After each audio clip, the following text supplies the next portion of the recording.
This is True Multifamily, the show where we dive in on what really happens after closing a multifamily property. We're going to expose the role of asset manager. That's the person who has the responsibility of seeing the vision, executing the plan, and managing people, budgets, and timelines, all to deliver returns for our investors. These are the real struggles, the real victories, and the real stories of asset management. Welcome back to another episode of True Multifamily. I'm your host, Justin Fraser. Here today, Mr. Jim Monk of CLOZZITS.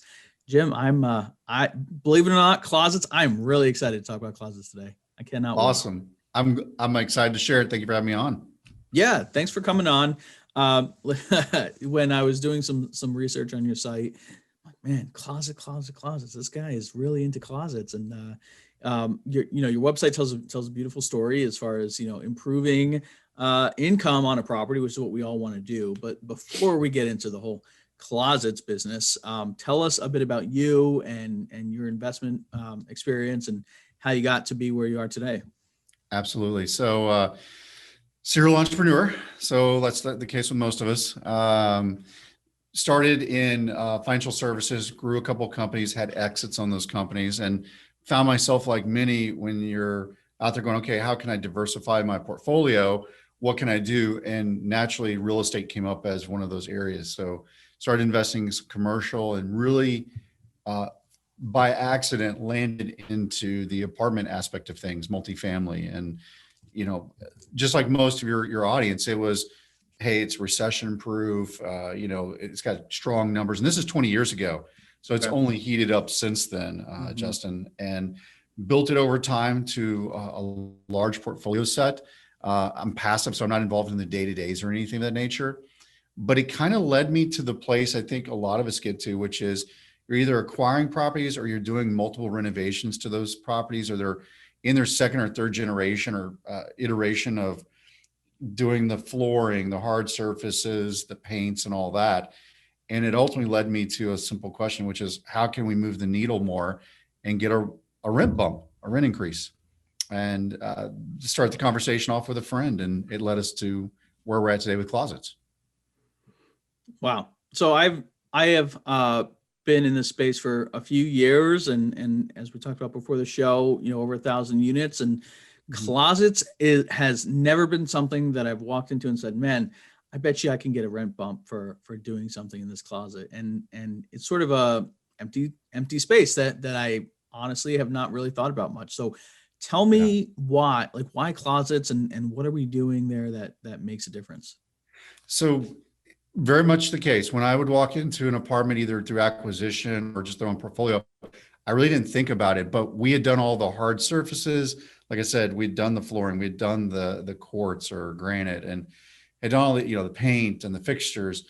And I was looking for a 3 to 5% increase out of our portfolio and trying to justify that. And there's technology plays and some of these other amenity sets, but I was looking for something, that wouldn't go out on me in a couple of years, that didn't have a massive cost to it, and that could give me a great yield on it.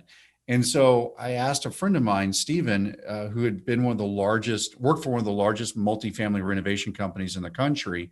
They were doing a couple 100,000 units a year. I said, I'm curious, what are the big guys doing? I mean, the institutional REITs, these guys that have over 50,000 unit sets and 100,000, 200,000 unit sets, what are they doing? And he said, not much.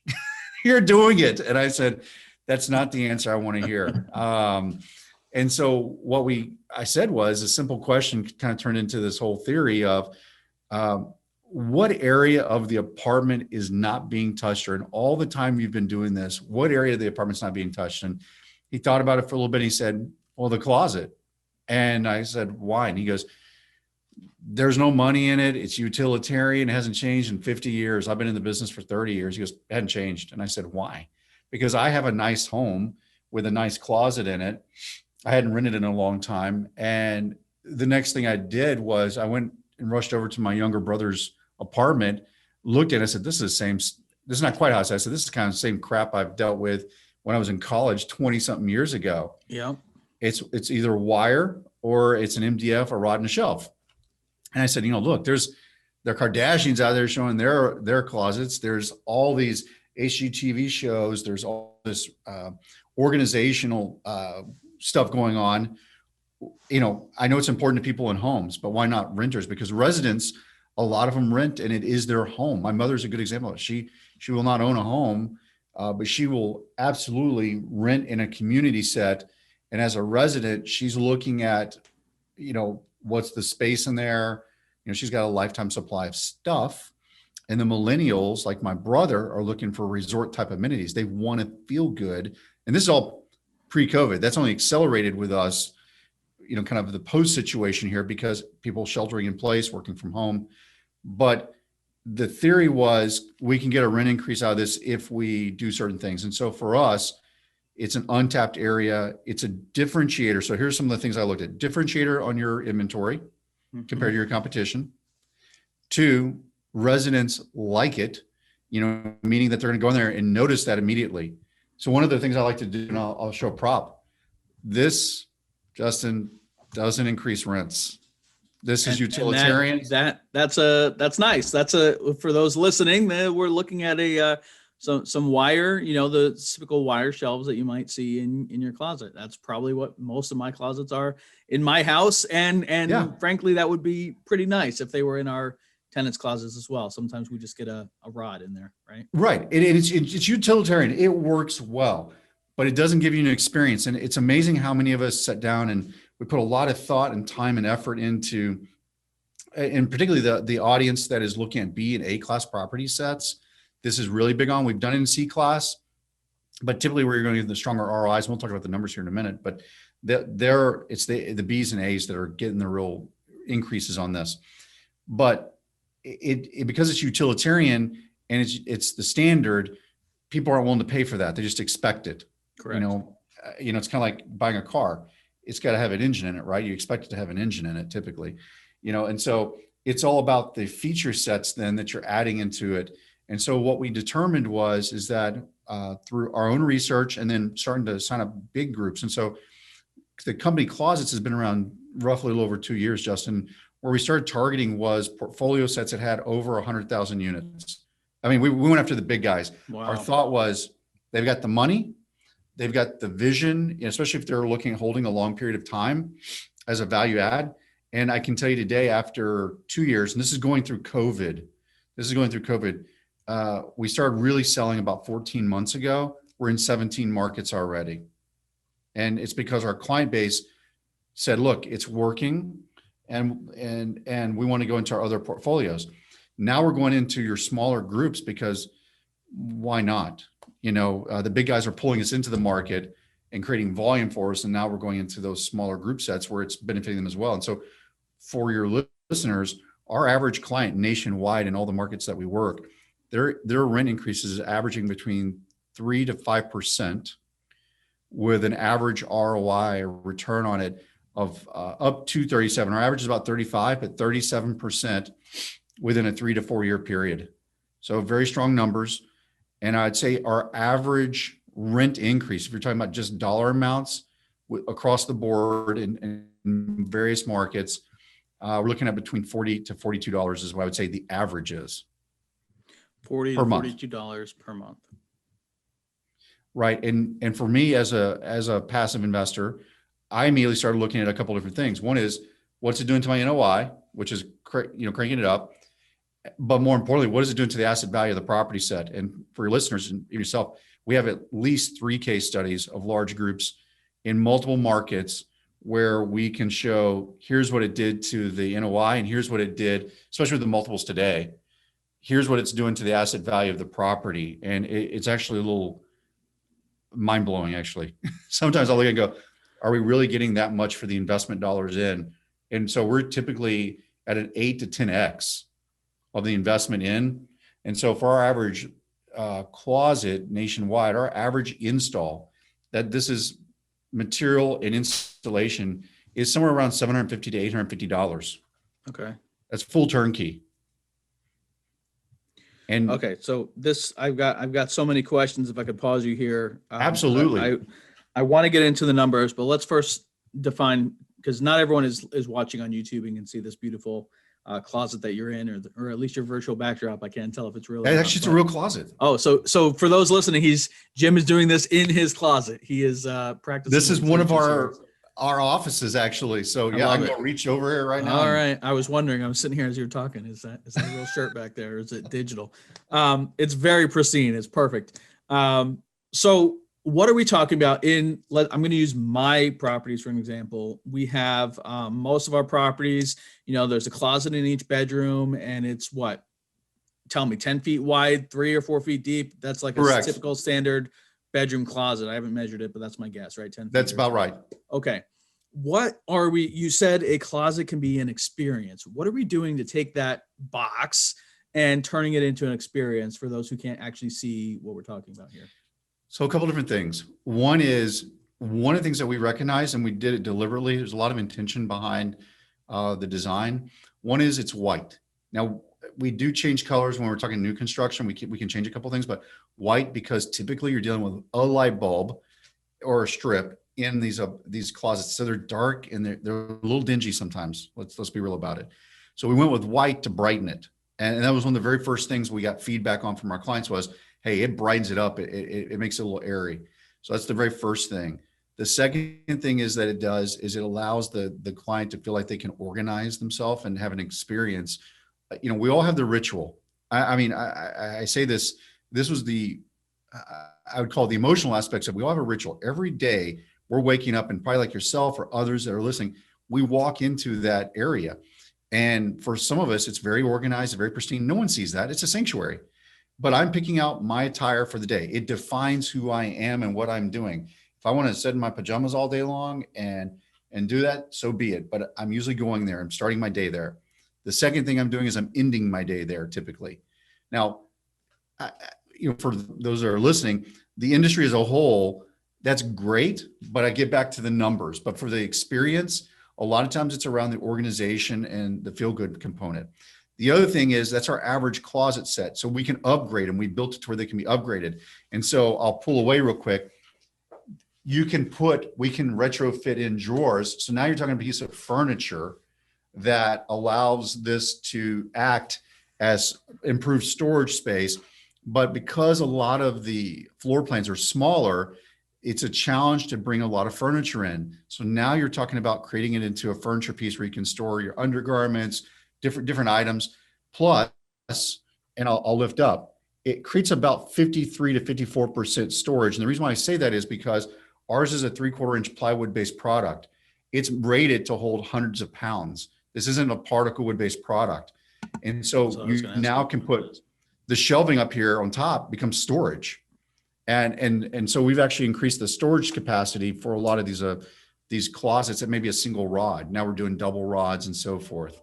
So that's the experience that I would say most people, the feedback we get from most residents is, hey, it's improving the storage space. It's nice. It's modern looking.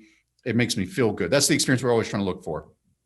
Now, are they willing to pay for it? Well, the answer is yes. And the reason they're willing to pay for it is because it's not only improving those things, as I said, it's a resort type amenity. So they look at this as a piece of furniture. Our product, we classify it as furniture in our opinions, compared to what's already in these. But the other thing that's occurring is the storage space. And again, a lot of people accumulate. So it helps them in that area. So they're willing to pay that extra dollar or dollars to do this, has been our experience within all the markets that we've been in. So I want, just for anyone listening to, I'll try to describe it, but definitely check out Jim's website. What's the website? Clozzits.com? Yeah, and that's CLOZZITS. So you have to see it, I think. But so we're talking about the white plywood, white painted plywood. We've got sort of cubbies stacked. We've got some sections for bars, to put hangers on. We've got storage up top. So it's really like a nice, very nicely designed square, cubbies and place to hang everything. So you're taking this empty box and you're basically framing it out is essentially what we're doing, right? Exactly right. So it looks great. I can imagine that this is a very visual sell, and I'm already starting to think, okay, what if in my model unit, I did this and I put a little, flyer on it and said, hey, for $35 a month, this could be yours, right? And now I'm upselling when I'm showing my model unit. I'm also upselling the option where if they want to take the rent plus whatever that number is, they could also come in and install that closet. Is that how we can start to work together? So great question. So a lot of our clients started on that path. What they found is that they wanted uniformity. Okay. And a lot of them will do 70, 80% of the apartment over time. So what makes us very unique is that we do a lot of our business on the make readies or turns. And for those who don't know what that is, it's when the resident's leaving or exiting the property. We go in, usually the maintenance team or someone's ripped out what's there to make it faster. Or if they're, we can go in and do that as well. There's a little bit of an additional cost associated with that. But we're going in and we're installing what you see behind me within a 2-hour period. So that's how quickly it goes up, because our goal is to shorten the window so that the next lease or lease up that you're doing, that you can benefit from that. But typically, to give you a little bit of background, our clients decided, a lot of them did, to start doing it on every one of their make readies or their turns, because they saw the rent increase. Instead of just coming in and giving the option, they just say, hey, this is part of it and this is what the rents are. So they automatically build it into the cost and move forward with it, and just say this is a unique asset or amenity or value add to this apartment, and it justifies it. My objection to that for you would be class of property. And so you already mentioned that this mostly works in B and A class properties. Correct. Have you had any luck or success in a C class property? And is there a way to do it?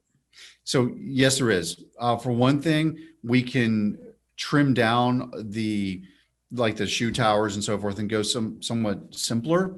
But what we found is that the average C class will see a $9 to $15 rent increase. It extends out the ROI.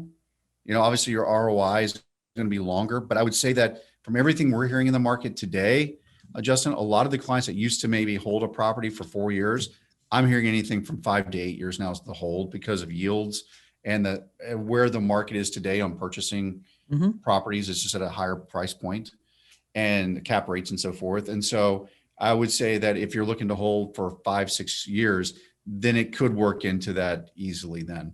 But I would say our average C class property sees a $9 to $15. And then I will tell you this, some of the clients are driven by multiple things. And this is what's very fascinating to us.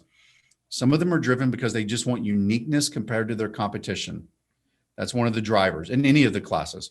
Some of them are doing it because they're trying to defer profits for a year to get maybe a better tax advantage in the future. So they'll say, look, we're going to just do a small CapEx and let's go ahead and do that. Let's go ahead and invest the dollars today. What I found to be very clever is the ones that are doing it as accelerated depreciation, where they're accelerating that depreciation, collecting all that in year one and pushing that down to the ownership groups. And that's been a very clever reason why some of them are doing this, because it's not a massive multi-million-dollar investment. You're talking on a hard day, typically a couple $100,000 if you're doing the whole complex. Right. Okay. So would you, I know you said you don't like it, but here's my scenario. One of my properties, we have over 300 units. We are doing a massive renovation program, amenities, all that. So we're upgrading the units. I'm getting $200 rent bump on my apartments. That's great. Okay. But I'm thinking, okay, if I also add in closets, that probably is just getting factored into that 200 rent bump, because there's so much else happening in this massive renovation already. But if I can put a sign that says, look, you're going to get this great renovation, and now if you want it for X dollars, we can upgrade you. So I think for me, in that instance, it would make sense to do it sort of in a few phases, where it's an option on round one, and then maybe in 2 years after I've renovated everything, then I go back, and if I've got 20% of them done with closets, then I go back and make it mandatory on those upgrades once we've restabilized at that higher rent rate. What are your thoughts on that? So there's a couple different ways of doing this. So you bring up some very valid points that we had to address early on.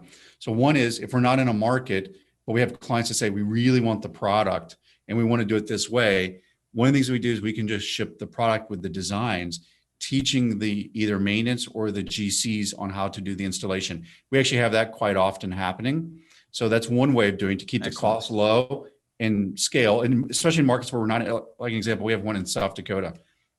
I mean, seriously, we don't want to have anyone in South Dakota. But the other thing that came out of this, we had clients that would come to say, whether we have our portfolio and here we can make it work because we have CapEx, we can do these things. But we had other clients that came in and said, we really like the product. We don't have CapEx for this, but how can we make it work? So we actually came up with, and we've just now started talking about it. It's a lease to purchase program. Okay. That allows us to lease it. And here's the other thing. It's not bound by the property. What I mean by that is it's a no recourse lease to purchase option. So basically our average client then works with us. It's between I'm gonna say $20 to $25 a month lease cost over 4 years with a dollar buyout at the end. And why we did that was because some of them just didn't have the cash flow to justify it. But what they're doing is they're going in, they're installing it now. They're getting the rent increase of $30, $40. That's cash flowing immediately on our amenity. And we're the first that we know in the industry that's even doing this type of scenario. And for us, it's just a lease. And so, and it's no recourse. So, and the reason we did that was because your primary lien holders or your banks are going to say you can't put a secondary on the property. Right. And so we started doing that just about 2 months ago, and the doors have really opened up because some of these clients are going, this is a no brainer now. Now you're telling me now I can even get the rent supports, but now I can just do it through a lease, not outlay the $750, $850 and move forward with this. Yeah, absolutely. And we're as apartment owners, we're kind of used to that already. Yes. We do the same for washers and dryers, right? It's the That's same idea. And so instead of me having to go and pay a washer and dryer, I paid $20 and we rent it out for 35 or 40 and we make a little bit of a spread in between. So this is a model that already works. And I think you're very smart for adapting and rolling it out that way. Right. And it's for the right groups. I mean, we have a lot of clients, and that's one of the things I would say to the audience. The biggest thing we fight, and I think you kind of addressed it early on without even saying it, is conditioning. A lot of times when I'd walk into a closet, I wouldn't even think twice. I would just go, well, it's just what it is. But now I'm looking at going, okay, that's worth this much to us. And the market's willing to pay that and support it. And not in every property, but in the right ones. And it can be a big factor. And so we have clients today that they include us in every acquisition now. They build us into the model. To your point on renovations, if they're doing renovations, they're putting us in there, they're baking us in. Or they're doing it as a construction loan or a bridge, even we're getting put into the bridges and so forth. So there's a number of factors that they're doing that drive the decision to have us included now. Yeah, makes a lot of sense. Okay, so let's now talk specifics again. You're actually, I do have a question about durability. So you're saying, it's plywood. Do you guys provide any kind of warranties on this? I mean, if I'm mostly in C class or B class properties, my tenants can be kind of rough. So talk to me about, what happens when they put something too heavy on it, or the kids are climbing it, or, and it gets ripped off the wall. So we've only had, I don't mind admitting, we only had one ripped off the wall so far. All right. And the product didn't damage, the screws failed. And it was a guy that was doing chin-ups on it, about 350 pounds. Seriously, I wish I could say it was a single hang like what you have right here. Yeah. And he was doing chin-ups on it. The bar didn't break or anything of that nature. So we're in our 5th generation of product now. And so we're constantly testing. So for us, the goal is it's going to hold at least a couple 100 pounds. That is the goal. So if we're doing the installation, it's a year warranty on the product.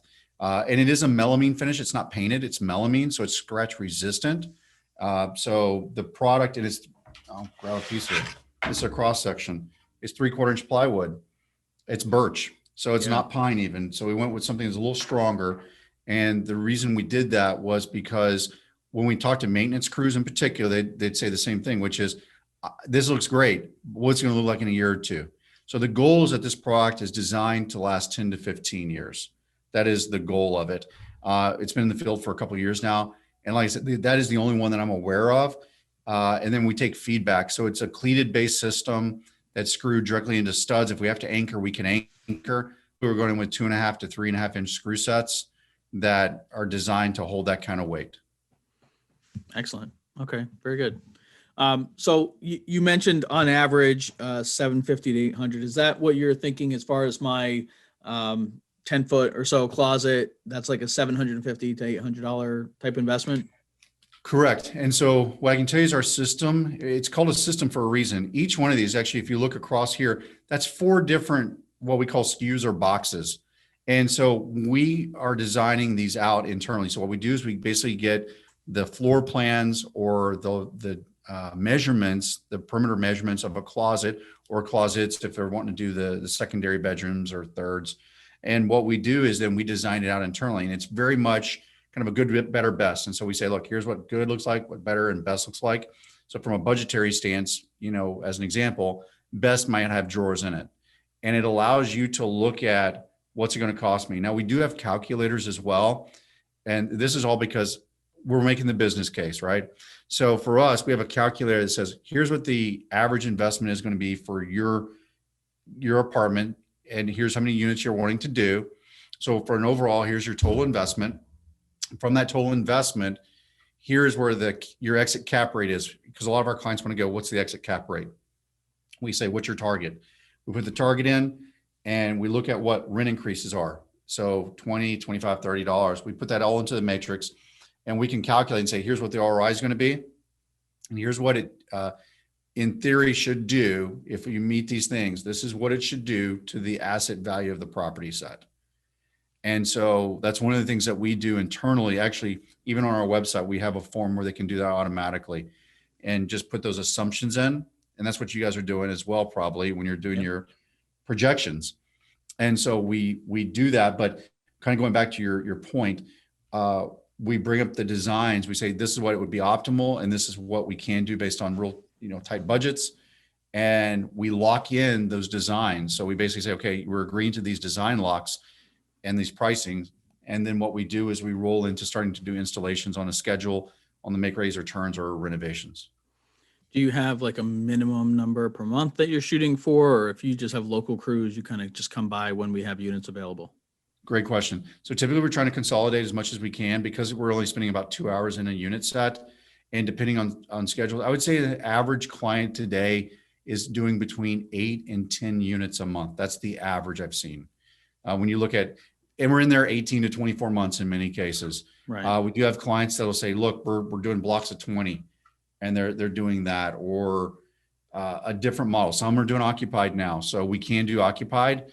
It's a little, and the reason why they're doing this is, again, very clever marketing. It's a lease up option. So instead of giving a concession and saying, hey, I don't want to give out a month, 2 months worth of rent, like here in Dallas where we're at, that's very common with a hot market.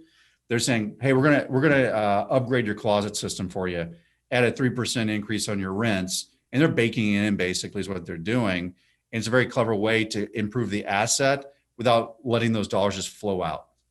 Yeah, I'm thinking about, one of our properties in Kentucky is fairly well stabilized, very high occupancy, and we're just working on dissolving the loss to lease. And so sometimes they will ask for an amenity, a refrigerator, or this Right. might be an awesome option for us to, if we had sort of a model built out in our office, so, and just point to it like, hey, that's an option you can get. And if it's going to cost me $800, then it costs me that. But it's usually cheaper than the new flooring or new appliance set that I have to put in there. Correct. And that's what actually a number of our clients do is they will do what they call kind of a retro on their current model, if they have a model, or just one that then they'll take pictures of. And so some of the things that we're actually working on now is we're actually going to be coming out probably next month here is for our leasing agents and so forth. A lot of our clients say, hey, can you just put like a little spreadsheet together that I can put on my desk or a little table tent that I can put on there that says, this is what's coming in this apartment, because a lot of times it's theory of the mind, it's theater of the mind. And so they don't know until they look at it, like you said. And so if we have a nice glossy picture of that saying that's what's in there or could be in there, then it's going to improve and differentiate. That's what a lot of our clients say. Yeah. And, in one of our properties where we're doing that, we give them flooring or appliance options. And so we have put that flooring down in the office, and we have the appliances set up. There's like a little kitchenette. We have the appliances there in the, so it's very easy to point to. It's like, you want these appliances? They're right there. Go touch them, go open the door, go feel them. You're standing on the floor. That's an option too. And then that allows us some options to upgrade. So I could see taking a closet in the leasing, or even building a closet in the leasing office specifically for this purpose, take the doors off and just show it to everyone like, hey, there's another option there for you as well. Correct. And it kind of becomes like a showroom. The leasing office becomes a showroom for the upgrades the tenants could choose, and they could choose all of them, and we can build that into their costs too. Absolutely excited about this. What is the difference? Maybe you don't have it offhand, but in general, what could I expect the difference in price to be if you guys are installing, or if I have my maintenance team installing it? So it depends on the market. So obviously labor in Vegas is different than it is here in Dallas, that it is in Orlando, as an example, or New Jersey, where we're doing installations. And so for us, we're really trying to maintain a local market of that. But I would say on average, surprisingly, you're looking at about 40%, between 30 and 40% of the cost that I quoted out is labor. It's a pretty heavy number. And in certain markets, it's even bigger than that. Actually, in some cases, the labor, like California, is higher than the material cost is. And if you're talking union market where we're having to work with union labor, that can definitely create that. But I would say between 30 and 40% of the cost I was mentioning is tied up in labor. For us, we don't make any money off it. We're the manufacturer. What makes us unique is that we came in, and we haven't really talked about this, is that we vertically integrated. So we are the manufacturer, designer of the product, and went all the way down to installation of the product. That was one of the ways to do this and make this model work, is that we had to cut out all people. So we're basically a fully integrated company. So we do the manufacturing, we open up warehousing and distribution in certain markets where we're in demand. And then we have our own installers, or we will contract out, or we will ship the product directly. Wow. That's great. That's great. I'm just thinking from my standpoint, selfishly, of course, it's my show, but if I could, if I'm, say conservatively, your $800 cost, now it's, somewhere between $500 and $600. If my maintenance team is doing the labor and they're already on the site, already, performing at the property, if I've got them doing turns and we can train them and have them add this to their scope, then my ROI just comes up even sooner. Even faster. That's exactly right. And we do have clients that'll say, I've used an example. We have one in Austin right now. They're not up to a level of our teams, but they're doing them in an average of 2.5 to 3 hours per closet, a little slower than what our guys are. But still, when you look at the labor cost, they've told us, look, it's just much more economical for us to do it this way. And you're right. Their ROI now, I believe, when I'm talking to that organization, is about 2.5 years now. Right. Versus 3 to 4. And even if, we get on, so you said C-class, sort of the low end, $9 to $15 rent bump. You said on the B's and A's, you mentioned 40 to 42 would be your average rent bump, right? So correct. We went on the low end and said it was a $10 rent bump, times 12 months, right? I'm getting $120. Well, even if that's sort of super low end for that, I'm getting $120 a year. And, maybe it cost me about $500 or so. I'm making it back in 4.5 years or so. So that's even sort of worst case scenario, a pretty nice ROI and something I'd be pretty happy to have. So I really like Correct. that. And I think when you see it and you're sort of standing in the office or standing in a model unit and you see it and someone says $20, even on a C-class, I think that no problem, 20, 25, 30, somewhere in there.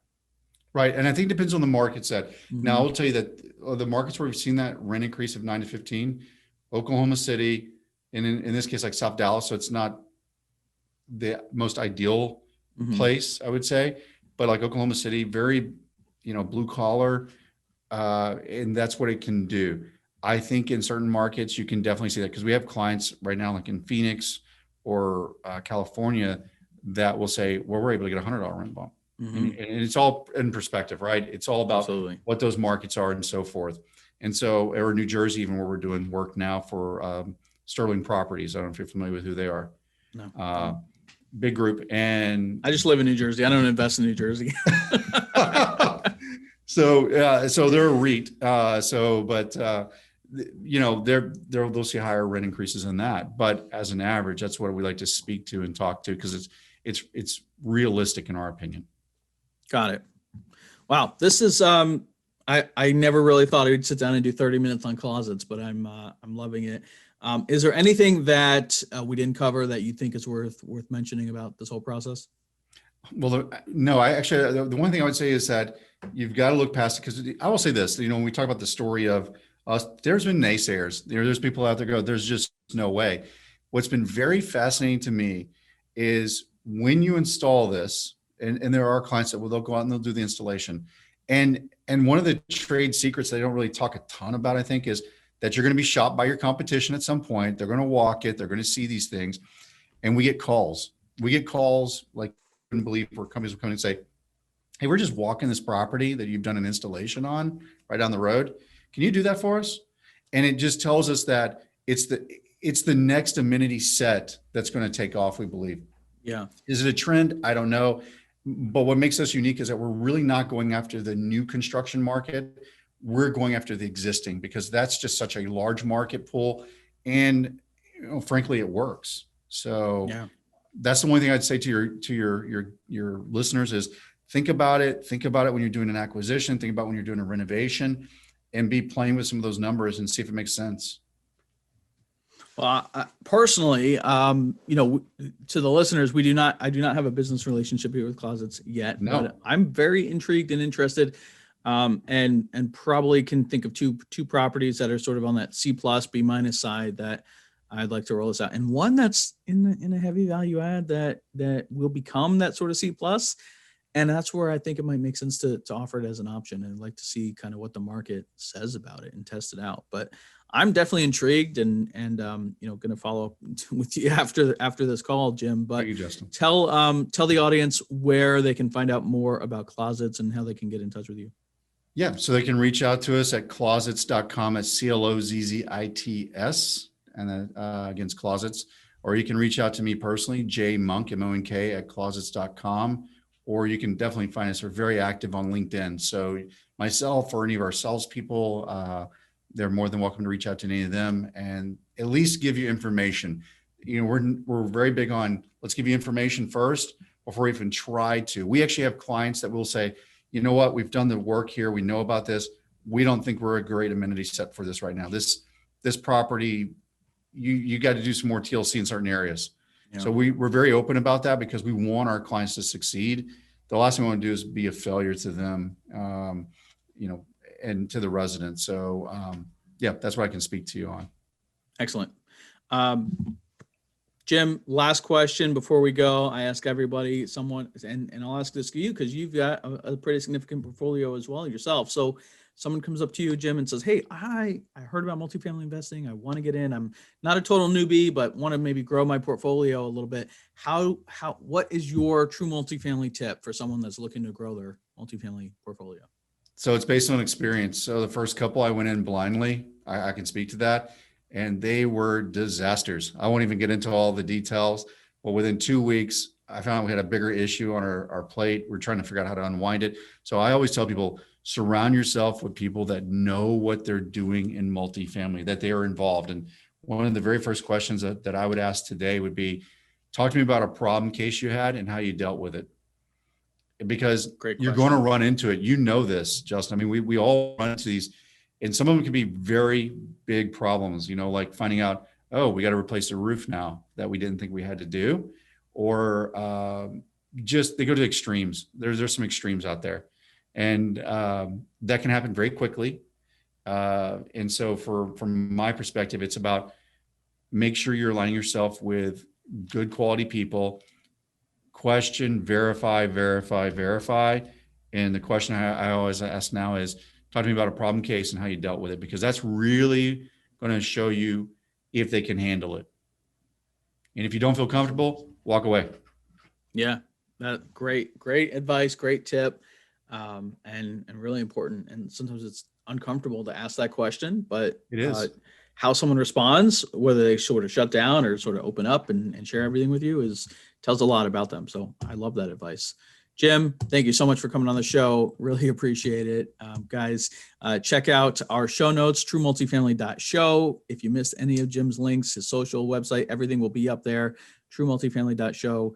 If you like this episode, please leave us a rating and review. We would really appreciate it. Jim, thanks again for coming on the show, man. Really appreciate it. Thanks for listening to another episode. Check out our website at truemultifamily.show. And if you have an amazing story to tell, share it on our Facebook community, and you might just be the next guest on the show. We're also on all other social networks. Just search True Multifamily. I'm really proud to have the show produced by our company, On Air Brands. Check us out at onairbrands.com. We also have an incredible, unique podcasting event that we would love for you to be a part of. Check that out at podmax.co.